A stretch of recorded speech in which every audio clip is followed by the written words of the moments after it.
This is the one and only Ivan, chapters 112 through 117.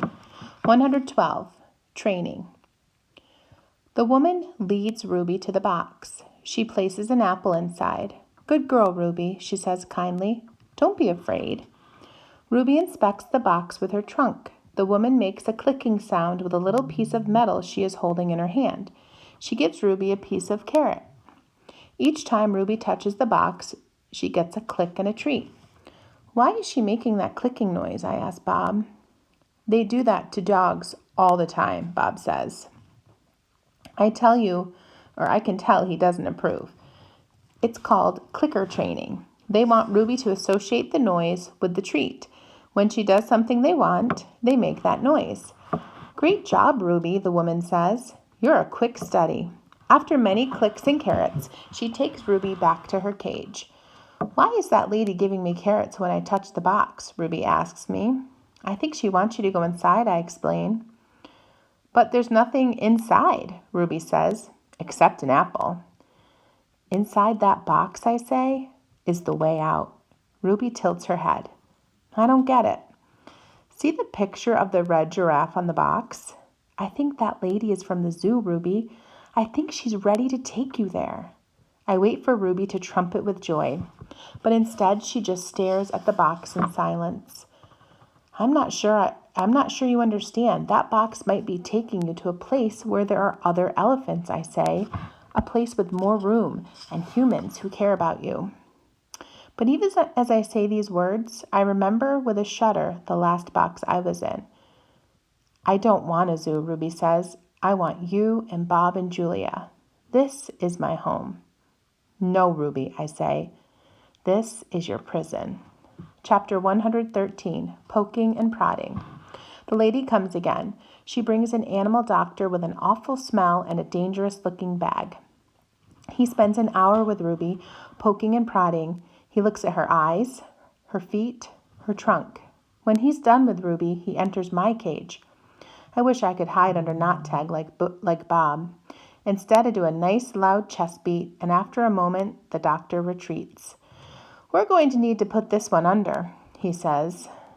I'm not quite sure what he means, but I strut around my cage feeling victorious anyway. Chapter 114, No Painting. No one asks me to paint today. No one asks Ruby to perform. There are no shows, no visitors, unless you can count the protesters. Mac stays in his office all day.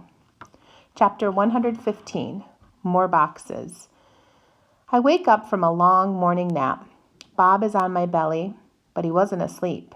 He's watching the ring, where 4 men are placing a large metal box.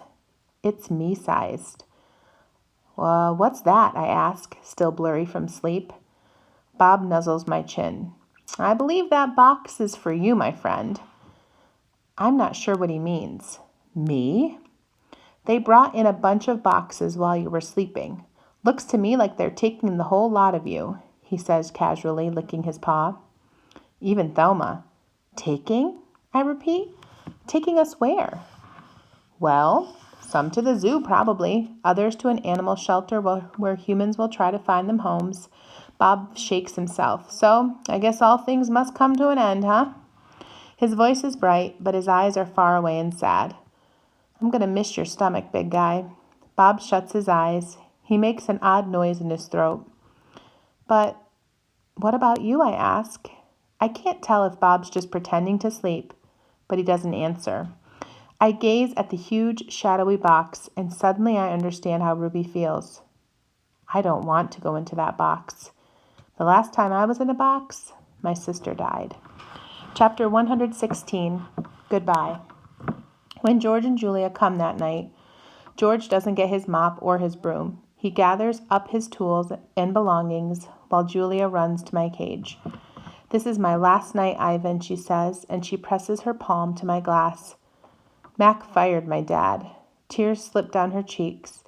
But the zoo lady said maybe they'll have an opening there in a while, cleaning cages and stuff. I walk to the glass that separates us. I put my hand where Julia's is, palm to palm, finger to finger. My hand is bigger, but they're not very different. I'm going to miss you, Julia says, and Ruby and Bob. But this is a good thing. Really it is. You deserve a different life. I stare into her dark eyes, and I wish I had words for her. Sniffling, she goes to Ruby's cage. Have a good life, Ruby, she says. Ruby makes a little rumbling sound. She puts her trunk between the bars and touches Julia's shoulder. Where is Bob, anyway? Julia asks. She looks around, under tables, in my cage, by the trash can. Dad, she calls. Have you seen Bob? Bob? Nope, George says. Julia's brow wrinkles. What's going to happen to him, Dad?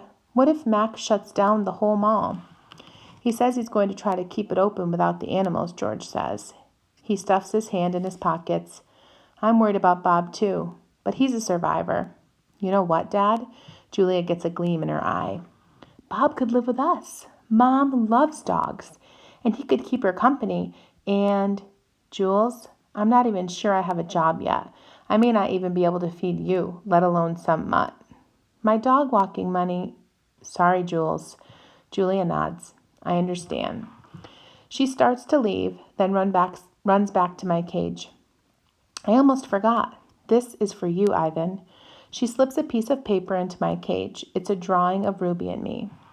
We're eating yogurt raisins. Ruby is playing with another baby gorilla, and I'm holding hands with a lovely gorilla. She has red lips and a flower in her hair. I look as I always do in Julia's pictures, like an elegant fellow, but something is different about this drawing. In this picture, I am smiling. Chapter 117. Click. The door to my cage is propped open. I can't stop staring at it. My door. Open. The giant box has been moved, and it's open too. The humans have pushed it up against my doorway. If I walk through my door, I enter their box. The zoo lady, whose name is Maya, is here again. Click. Yogurt raisin. Click. Tiny marshmallow. Click. Ripe papaya. Click. Apple slice. Hour after hour, click after click, I look over at Ruby. She waits to see what I will do. I touch the box. I sniff the dark interior, where a ripe mango awaits. Click, click, click. I have to do it.